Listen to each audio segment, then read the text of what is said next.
مرحبا اصدقائي، هيدا الفيديو الثاني للجاردينيا على التوالي. حبيت هيك اعملهم يجوا ورا بعضهم حتى تنبسطوا وتشبعوا من الجاردينيا.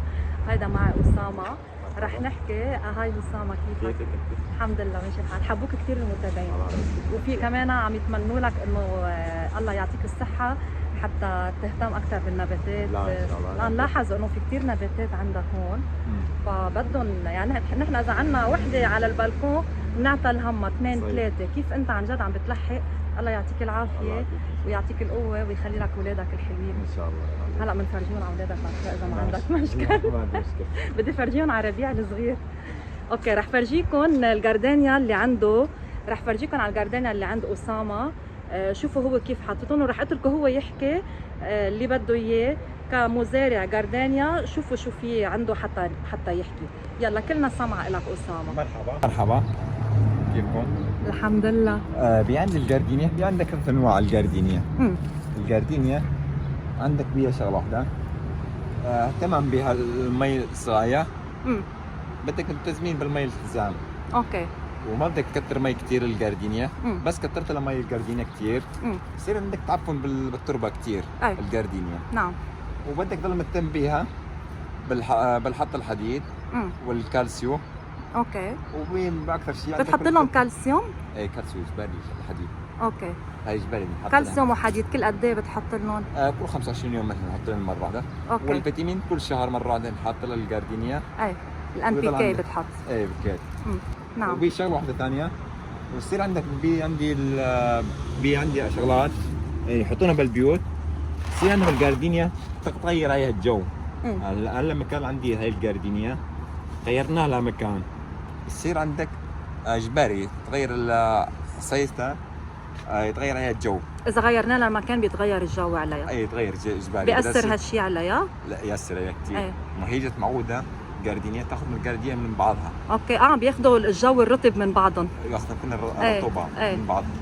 بصير هن يعني افضل شيء كمان جاردينيا تنحط بين النباتات الباقيين، ما تكون منفرده لوحدها. لا حرام. جاردينيا الحالة ما تصير الحالة. هو لما بيتجمعوا بعضهم بيعطوا جو رطب بين بعضهم مع بعضهم، ياخذوا الاكسجين من بعضهم. نعم. الجاردينيا. اوكي. هلا كل جمعيه مع تصير مع الجاردينيا كثير. حتى نجمعهم.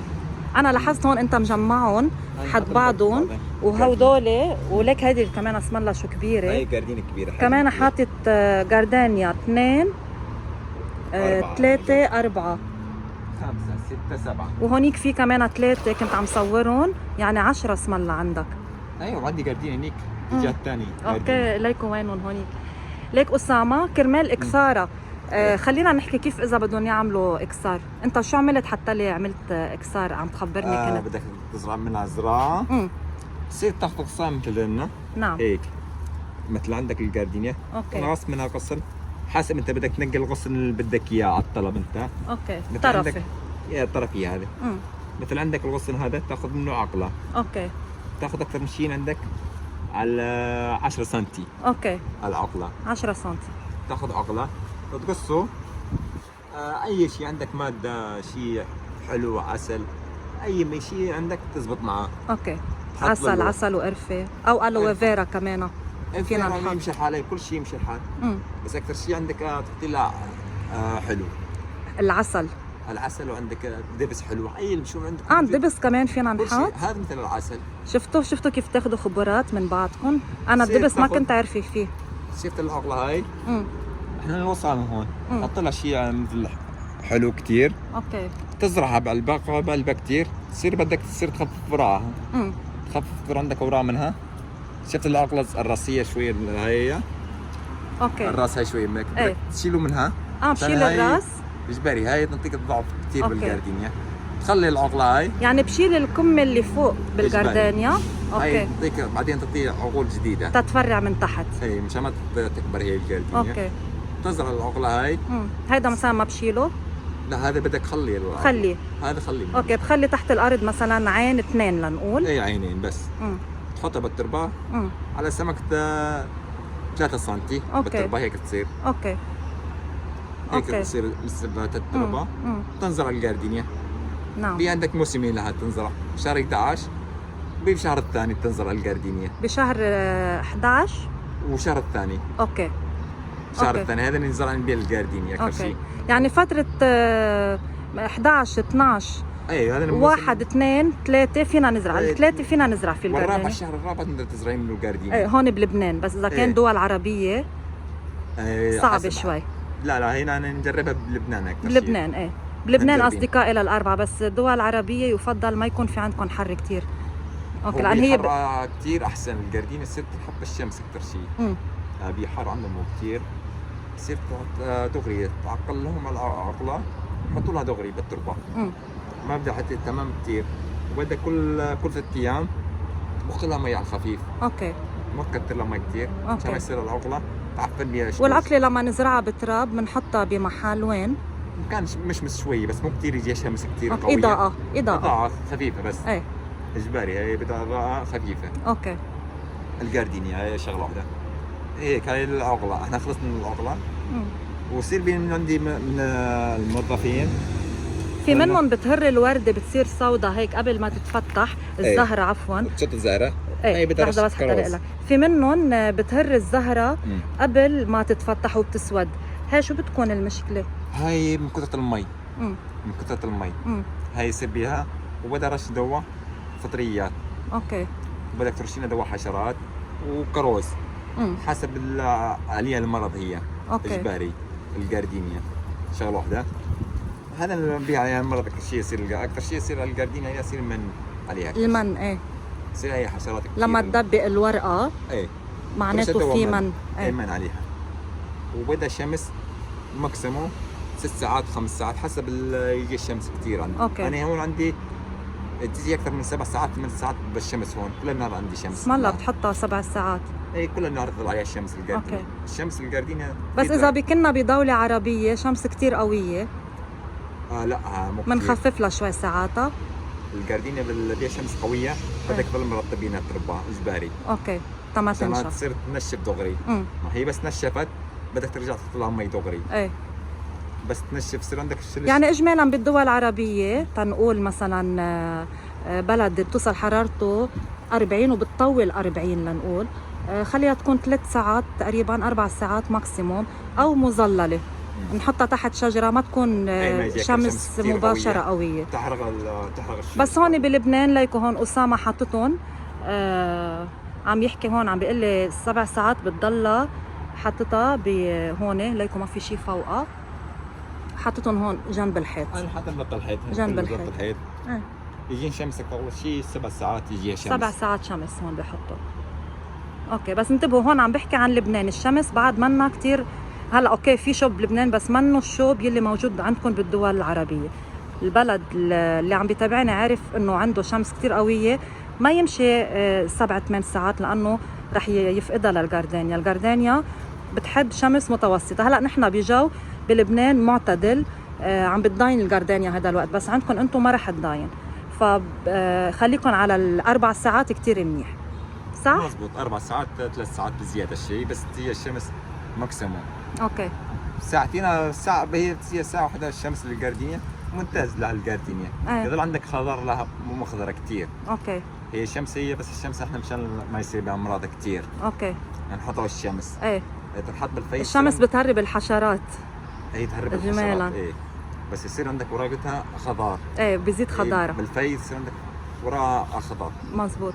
يصير عندك خضار كتير بيها. ايه. شو كمان بدك تحكي عنها؟ هيدا نقص الحديد اصدقائي ليكم.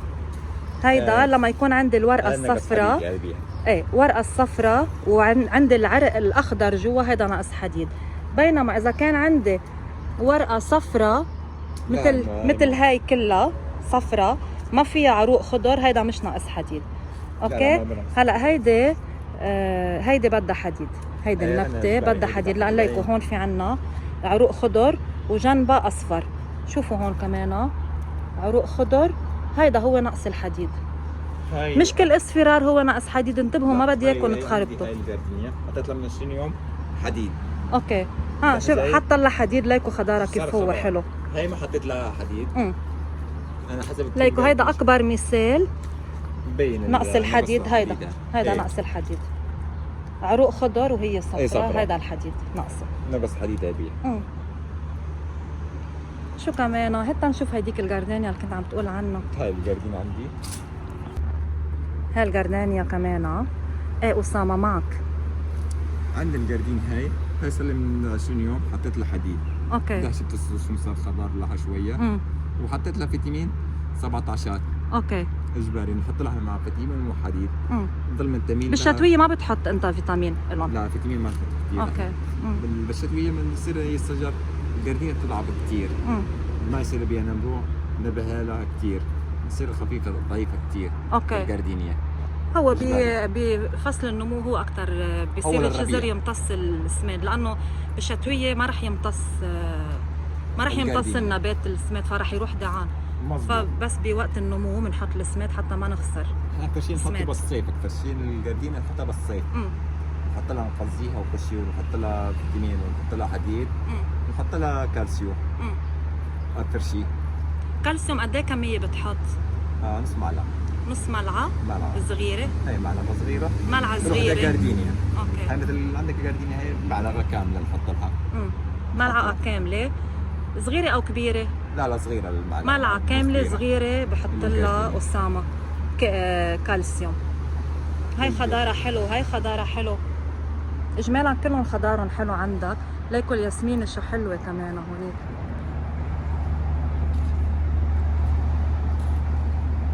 يعني اجمالا تنظيم الري والتربه جيده التصريف هدول الجاردينيا بتحبون، وانه ما نغير لها كثير محلها.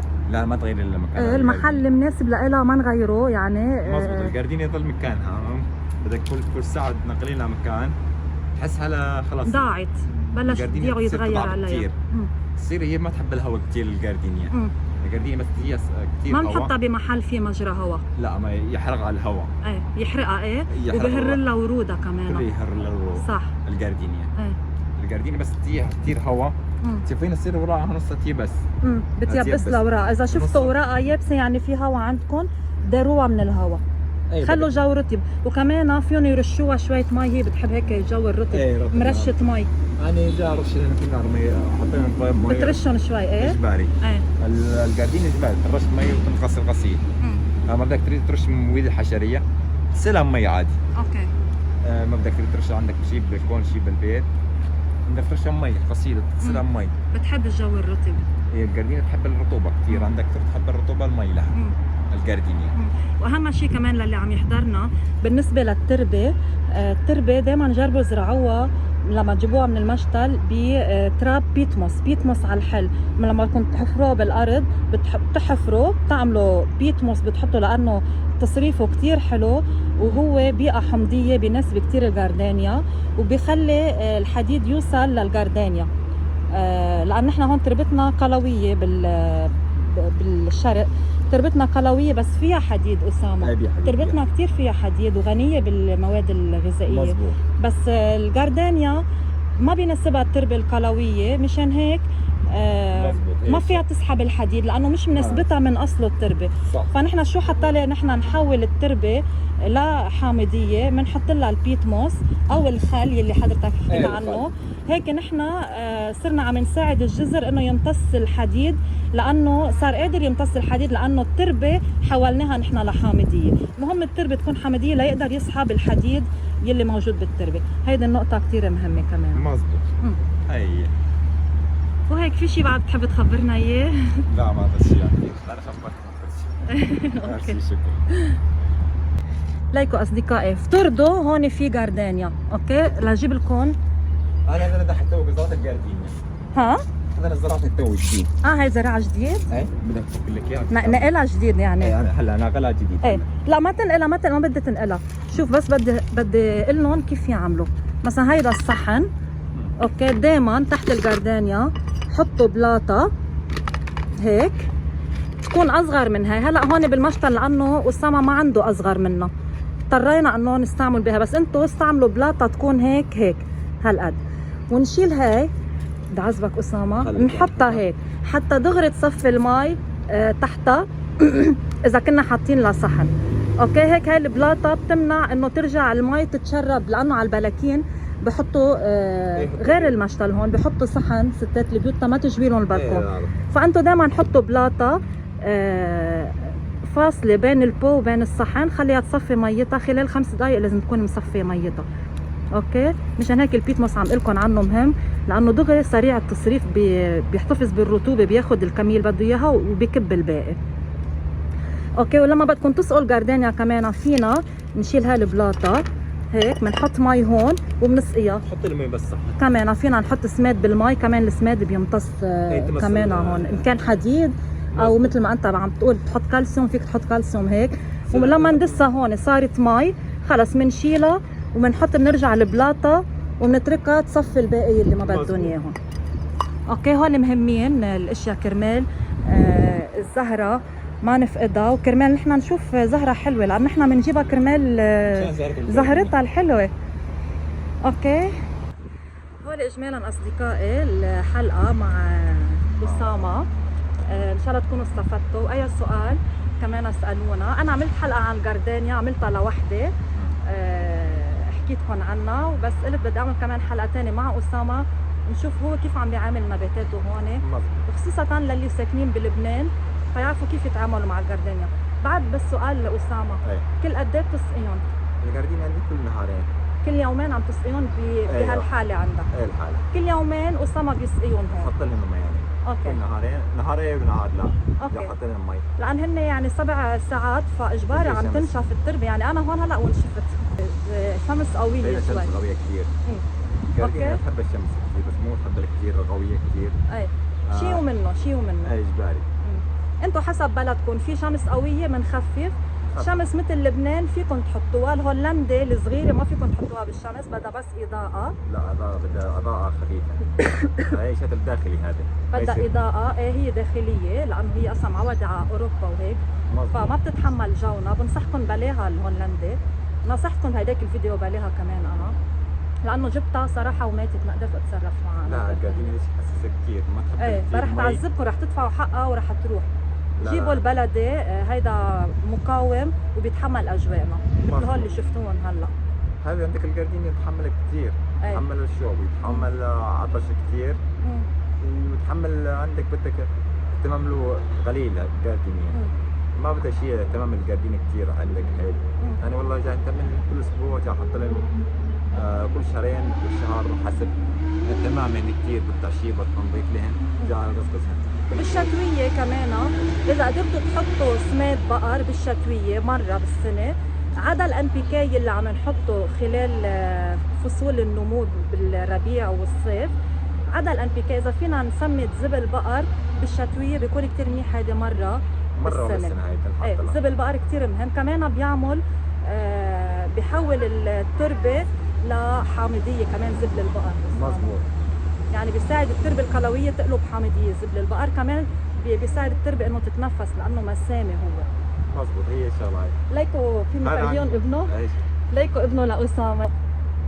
شفتوا السمر، شفتوا شو حلو السمر حبيبي.